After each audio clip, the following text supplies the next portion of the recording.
banyak anak-anak yang berbakat, banyak anak-anak yang pintar, mereka cerdas sekali. Tapi kemudian mengapa mereka banyak yang gagal? Ini pertanyaan menarik.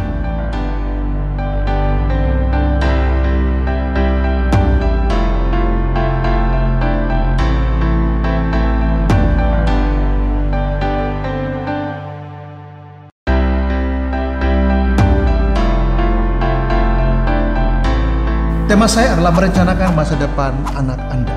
Ya, merencanakan masa depan anak Anda. Untuk itu saya merujuk dari 3 teks, tapi hanya saya baca 1. Teks pertama adalah Ulangan pasal 6 ayat 1 sampai 25. Yang kedua adalah Amsal 26, dan yang ketiga ini saya baca firman Tuhan.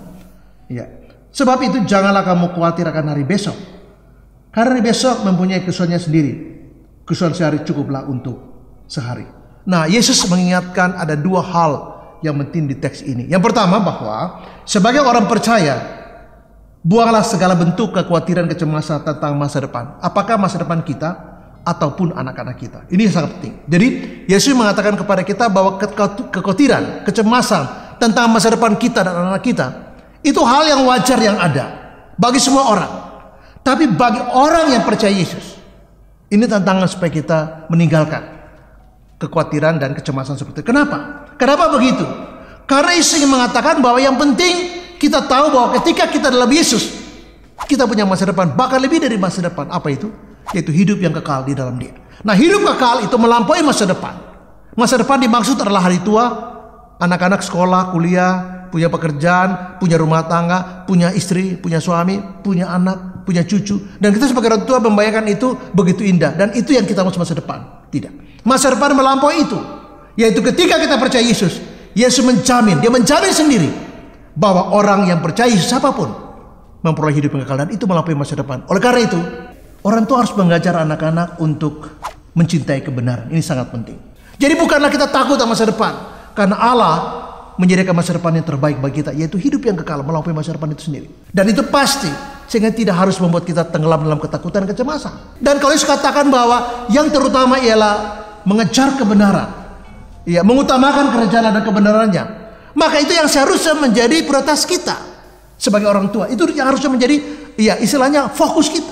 Tidak sekedar untuk melakukan apa seperti orang lain lakukan, tapi yang poin sangat mendasar ialah ajar anak-anak kita untuk mencintai kebenaran, tahu kebenaran, mempercayai Yesus dan hidup di dalamnya. Dan itu poin yang sangat penting. Kalau mereka hidup benar di mata Yesus, maka selamanya mereka akan jadi generasi yang diberkati. Kalau mereka hidup benar seperti yang Allah inginkan, maka tidak usah takut. Mengapa? Dia membawa kita ke satu jalan yang membawa di ujungnya kepada kebahagiaan dan keindahan. Dan itulah yang seharusnya menjadi tanggung jawab orang tua, yaitu mengajar anak-anak untuk mencintai kebenaran sebagai prioritas utama, dan bukan mengejar hal yang lain. Mengapa? Karena sejauh kita hidup benar, maka hidup kita akan aman bersama dengan Yesus yang adalah sumber kebenaran. Kalau kita memberi cukup waktu dan perhatian buat anak-anak kita, maka kita bisa melihat setiap interest mereka, ketertarikan mereka pada suatu hal, itu bisa terlihat sejak awal. Jadi anak-anak senang musik, mulai kelihatan dia mulai pukul-pukul panci. Jangan marah. Itu gimana sih? Panci mama jadi bolong gara-gara kamu pukul sana pukul sini. Itu dia calon pemain drum yang bagus. Jadi bahkan dia sudah belajar drum sebelum kursus drum. Karena itu ngeliatin beat. Jadi waktu dia pukul panci, pukul ember-ember, jangan dimarahin. Jangan, itu panci mama nanti pada bocor. Anggap aja itu adalah biaya kursusnya. Nah, kalau itu difasilitasi, didorong, karena kita tahu akan menolong. Nah, ketika kita punya waktu dan melihat apa yang terjadi pada kehidupan anak-anaknya, kita melihat loh bagaimana mereka itu tumbuh dan berkembang. Kita melihat bagaimana anak itu tertarik pada A, B, C, D. Sehingga kita bisa tahu, oh, anak ini pendiam dan dia selalu tulis. Oh, ini calon penulis loh.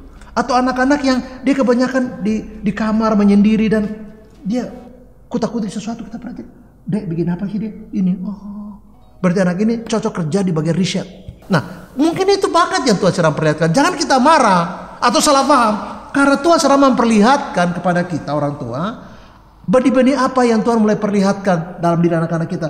Jadi kalau kita menemukan bakatnya, minat-minatnya, tugas kita adalah kemudian memberi dorongan buat mereka. Kita memberi support buat mereka. Mengapa? Karena Allah memperlihatkan kepada kita tentang potensi-potensi anak kita, bakat-bakat dia, minat, talenta dia, itu sudah diperlihatkan loh.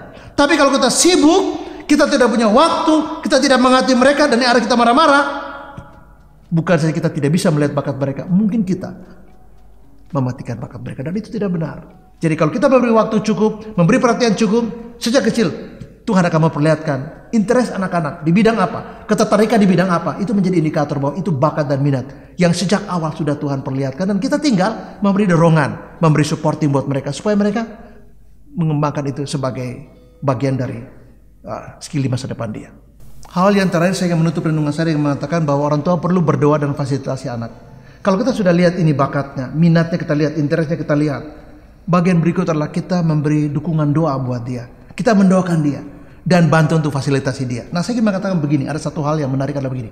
Banyak anak-anak yang berbakat, banyak anak-anak yang pintar, mereka cerdas sekali. Tapi kemudian mengapa mereka banyak yang gagal?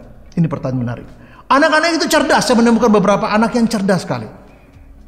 Tapi Anda tahu masa lalu dia? Itu papanya selalu menghina dia. Papanya selalu menjustifikasi dia. Papanya selalu bicarain kotor ke anak ini. Papanya selalu mengkritik dia. Papanya selalu mengatakan yang bukan-bukan tentang dia. Dan bahkan kata-kata itu sampai detik ini umurnya 30 dia masih ingat. Seperti bapaknya baru ngomong kemarin. Seorang bersaksi kepada saya, Pak, saya 40 tahun hidup. Tapi kata-kata ayah saya dari dulu sampai sekarang tetap terekam dalam jiwa saya. Nah, orang tua tidak ingat itu, tapi anak itu tetap ingat. Orang tua sudah lupa, bahkan menyangkal, kayaknya nggak pernah deh. Tapi itu teringat dalam batin anak-anak. Itu terekam dalam memori mereka. Kenapa? Karena mereka dengar tiap hari. Jadi ingat, banyak anak-anak yang berbakat, banyak anak yang cerdas, banyak anak-anak yang lahir dengan begitu banyak potensi yang unik. Tapi mengapa mereka gagal dan tidak berkembang? Karena mereka terluka. Karena ada masalah-masalah dalam emosi mereka. Jadi emosi yang terganggu mengganggu dia punya jam belajar. Dia tidak suka belajar, bahkan tidak termotivasi belajar. Saya bilang kepada seorang anak yang dia kehilangan minat untuk apa saja. Dan saya lihat para anak itu sangat berbakat. Saya bilang, coba kamu ingat kembali di saat-saat dulu pertama kamu punya kerinduan untuk melakukan sesuatu yang kamu sukai. Coba kamu ingat kenapa itu. Motivasi apa yang membuat kamu bersemangat. Dia baru ingat, oh iya ya. Coba saya bilang kembali lagi ke situ. Seperti jemaat yang ada di Efesus.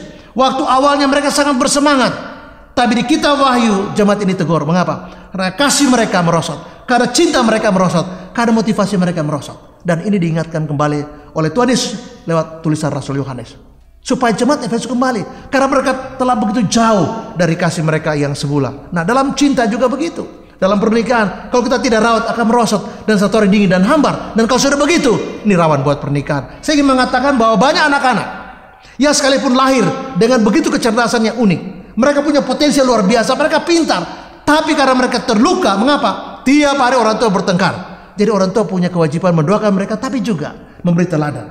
Nah, satu rumah tangga yang papa mamanya aku, yang papa mamanya saling mencintai, papa mamanya hidup benar, anak-anak akan tumbuh dalam suasana yang baik. Keteladanan orang tua menjadi sangat penting. Hubungan baik orang tua, komunikasi positif. Waktu anak bicara kita dengar dan kita memberi saran. Jadi jadikan kita teman komunikasi anak-anak kita, teman untuk berbagi sesuatu yang mereka pikirkan dengan memberi gizi yang baik.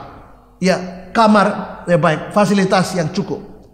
Maka anak-anak akan tahu bahwa papa dan mama saya bukan cuma mendoakan saya dan memfasilitasi saya, tapi mereka sangat mengasihi saya dan merindukan yang terbaik buat hidup saya. Nah, masa depan anak akan dilakukan ketika kita tahu bahwa Yesus ingin kita jangan sampai cemas dan khawatir. Kenapa? Karena dia memberikan kita melampaui masa depan itu hidup kekal. Yang kedua bahwa acara anak-anak untuk hidup mencintai kebenaran dan hidup dengan kebenaran. Yang ketiga adalah orang tua temukan bakat itu.